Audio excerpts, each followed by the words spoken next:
제11장 땅의 신음 하늘의 응답. 땅이 탄식한다. 사람의 죄악은 하늘에 닿고 피 흘림은 끝없이 이어진다. 타락한 천사들이 땅에 내려와 사람의 딸들과 뒤섞이고 그로 인해 태어난 자들은 거대한 폭력을 일삼는다. 세상은 혼란에 빠지고 짐승과 새들조차 그 피의 공포를 피하지 못한다. 사람들은 하나님께 부르짖고 그 신음이 하늘 보좌에 닿는다. 마침내 지극히 높으신 하나님께서 응답하신다. 내가 그들의 부르짖음을 들었고 그 피를 내 앞에 쌓이게 하였도다. 내가 반드시 이 악을 심판하리라. 제12장 에녹의 부르심. 그 시기 하나님은 의인이요 선지자인 에녹을 부르신다. 에녹은 하나님의 음성을 듣고 두려움 속에 무릎을 꿇는다. 하늘에서 그를 찾아온 천사들은 말한다. 에녹아, 타락한 자들에게 하나님의 뜻을 전하라. 그들이 너에게 기도하려 하지 않고 하나님께 용서를 구할 수 없음을 알게 하라. 하나님은 에녹을 땅과 하늘 사이의 중재자로 삼으시며 하늘의 비밀을 열어 보이시려 한다. 그는 사람도 아니고 천사도 아닌 자들에게 가서 용서받을 수 없는 죄를 선포해야 하는 자가 된다. 제13장 탄원하는 타락한 천사들. 에녹은 아사엘과 그의 무리를 찾아간다. 그들은 깊은 골짜기에 숨어 있으며 얼굴을 가리고 탄식하고 있다. 그들은 자신들이 저지른 일은 사람에게 무기 만드는 법, 주술, 화장과 치장, 음란의 미혹을 가르친 죄를 뉘우친다. 그들은 에녹에게 말한다.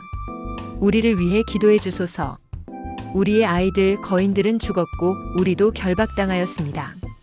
우리의 탄원을 하나님께 올려주십시오.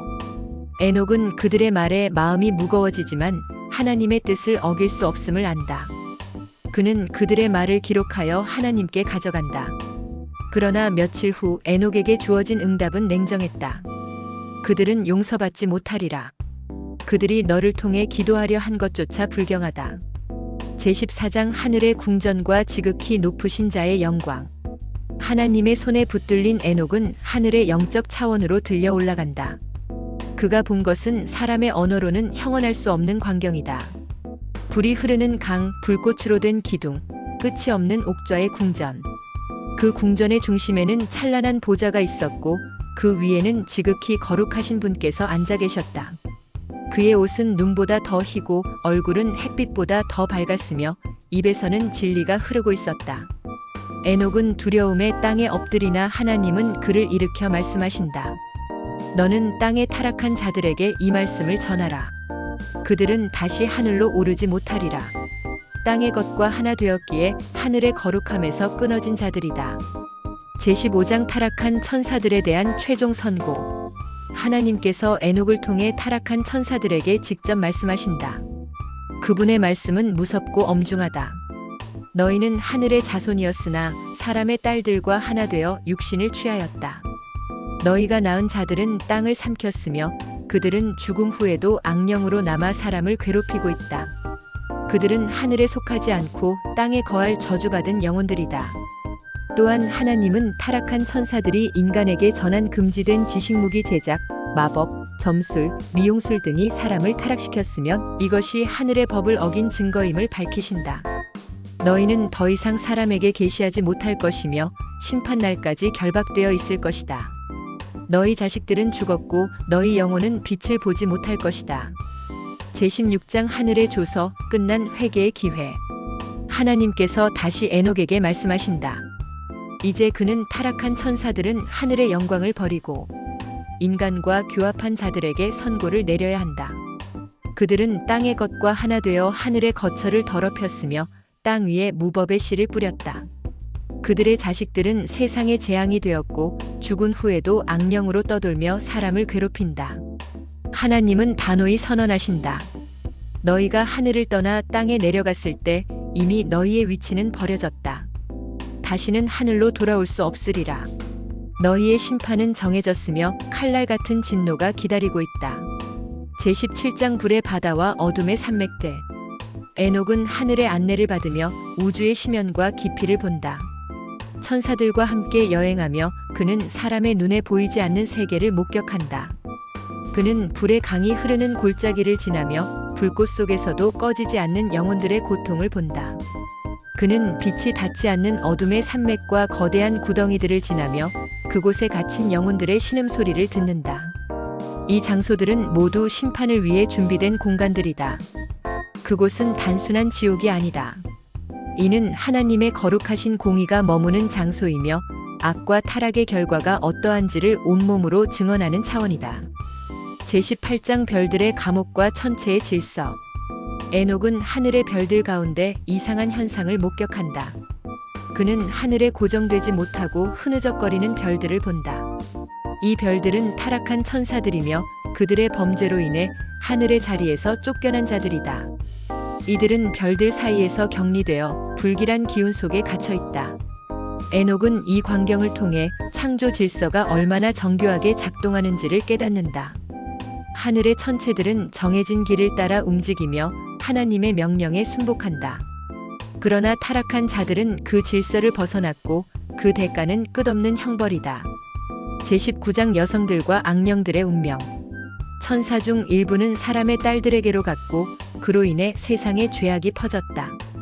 이들로부터 태어난 자손거인들이 죽자 그들의 영은 땅에 머물게 되었다. 이들은 바로 악령이라 불리는 존재들이다. 그들은 사람을 유혹하고 해치는 영적 존재가 되어 지금도 세상에 존재하며 혼란을 일으킨다. 하나님께서는 에녹을 통해 이렇게 말씀하신다. 그 영들은 하늘에 속하지 않고 땅에 남아 끝까지 저주를 받으리라. 그들의 끝은 심판날까지 보류되었고 그날에는 완전한 멸망이 그들을 삼킬 것이다. 제20장 하늘의 7 대천사. 에녹은 하늘의 높은 차원으로 인도되어 하나님의 보좌를 둘러싼 7 천사들을 목도한다. 그들은 단순한 존재가 아니다. 각각은 하나님께서 특별한 사명을 맡기신 정의의 집행자이며 우주의 구조와 인간의 운명에 깊이 관여하는 거룩한 존재들이다. 우리엘은 하늘과 땅, 지옥과 천체의 운행까지 감독하는 우주의 관측자다. 그는 시간과 공간의 경계를 넘나들며 하나님이 만드신 시공간 질서를 유지한다. 라파엘은 병든 자를 고치고 상처 입은 자를 치유하는 자비의 천사다. 그는 치유의 손길로 하나님의 자비를 세상에 전한다. 라구엘은 천사들 사이의 다툼을 조정하고 하늘의 정의를 구현하는 중재자다. 그는 조화와 균형의 상징이며 하나님의 평화를 대변한다. 미가엘은 하나님의 군대의 대장으로 이스라엘을 수호하고 악의 세력과 싸우는 용사의 모습을 지닌다. 그의 존재는 하나님의 정의가 싸움을 통해서도 드러날 수 있음을 상징한다. 사리엘은 죄악을 감시하고 사악한 자들의 길을 추적하는 천사다. 그는 숨겨진 악을 드러내고 심판의 날을 준비하는 하나님의 감찰자다.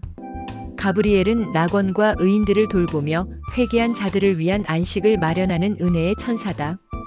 또한 하나님의 뜻을 인간에게 전달하는 사명도 감당한다.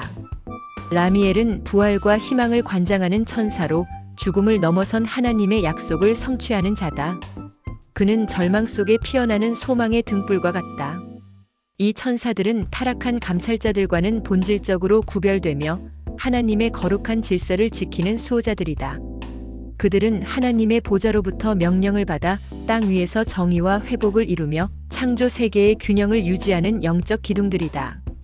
에녹은 그들의 사명을 목도하며 하나님의 통치가 하늘과 땅을 가로질러 완전하게 이루어지고 있음을 깨닫는다.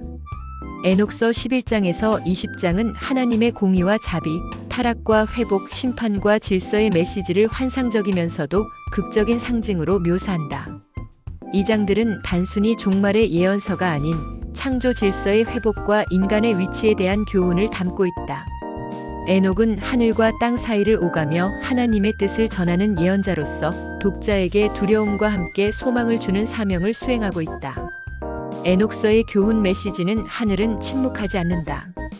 땅은 타락하고 피는 부르짖는다. 사람의 눈엔 보이지 않지만 하늘은 조용히 그 부르짖음을 듣고 있다. 하늘의 감시자들 중 일부가 자신들의 자리를 버리고 인간의 세계로 내려왔다. 그들은 경계를 넘어 인간의 딸들과 결합했다. 사랑이 아니라 욕망이었고 생명이 아니라 혼란을 낳았다. 하늘의 질서는 깨어지고 인간은 그들의 지식을 통해 오히려 더 깊은 어둠에 빠졌다. 칼과 장신구, 점술과 마술은 죄의 도구가 되었다. 땅은 그 피로 붉게 물들었다. 그러나 그 침묵은 영원하지 않았다. 하나님은 그들의 행위를 보셨고 에녹을 불러 말씀하셨다. 그들에게 말하라. 너희는 하늘을 떠나 영광을 버리고 죄를 택하였다. 땅은 너희의 자리를 줄 수 없고 하늘은 너희를 다시 받지 않으리라. 에녹은 전한다. 죄는 반드시 심판을 받으며 모든 비밀은 드러나리라. 그리고 의인은 구원을 입으리라. 별들이 머무는 곳, 천사들이 각각의 사명을 따라 움직이는 곳, 그 모든 천상의 질서는 하나님의 완전한 통치 아래 있다. 오늘을 사는 우리에게 주는 교훈으로 경계선은 거룩을 지키는 방어선이다. 타락한 감시자들은 자신의 자리와 경계를 넘었다.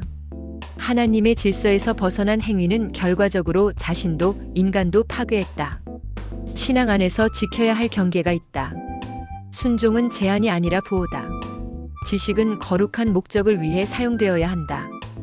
천사들이 가져온 기술과 지식은 원래 선했지만 욕망에 의해 타락되었다. 오늘날도 기술, 정보, 권력은 윤리와 신앙 안에서 사용될 때에만 생명을 낳는다. 하나님은 모든 것을 알고 계시며 심판은 반드시 이뤄진다. 인간이 보기엔 감시자들이 승리한 듯 보였지만 심판은 천천히 오되 반드시 도달했다. 하나님은 침묵하시되 무관심하지 않으시며 의인은 결코 잊히지 않는다. 하늘의 천사들은 지금도 일하고 있다. 20장에서 우리는 다양한 역할을 맡은 천사들의 사역을 본다. 죄를 감찰하고 의를 돕고 죽은 자의 영혼을 안내하고 무적행을 지키는 천사들. 따라서 세상은 혼돈스러워도 보이지 않는 곳에서는 하나님의 질서가 작동하고 있다. 그러므로 에녹서는 우리에게 고대의 이야기를 넘어 영원한 진리를 속삭입니다. 거룩의 자리에서 이탈한 존재는 결국 심판을 맞이하고 거룩을 지킨 자는 보호를 받는다. 그리고 이 모든 일 위에는 하나님의 손길이 조용히 그러나 완벽하게 움직이고 있습니다. 의인은 믿음으로 말미암아 살리라. 이 말은 고대에도 지금도 그리고 장차도 변하지 않을 하나님의 음성입니다.